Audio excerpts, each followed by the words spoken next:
plaidoiries, à savoir des gens qui étaient condamnés.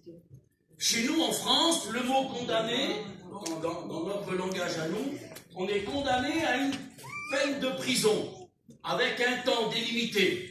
Monsieur Attel, vous êtes condamné à 6 mois.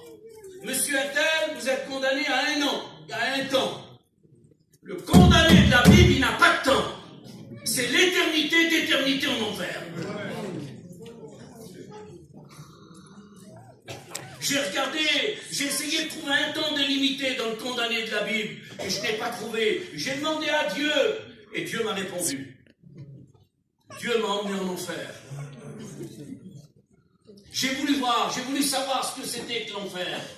Parce qu'aujourd'hui, personne n'y a été en enfer. Personne n'est venu nous rapporter ce qui s'est passé en enfer, si ce n'est qu'un homme de la Bible.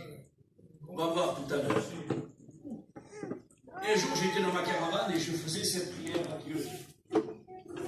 Et Dieu, Jésus m'a demandé de sortir de ma caravane, et quand je suis sorti de ma caravane, j'ai suivi un personnage, je ne sais pas qui c'est. J'ai suivi un personnage, et j'avais l'ordre de suivre ce personnage, et je l'ai suivi, j'ai marché derrière lui, il marchait devant moi. On était dans une plaine très loin, très loin, très loin, et au fond, je voyais une grande montagne, et le personnage se dirigeait vers la montagne. Et plus on approchait de la montagne, plus je m'approchais, plus je voyais une petite porte au pied de la montagne.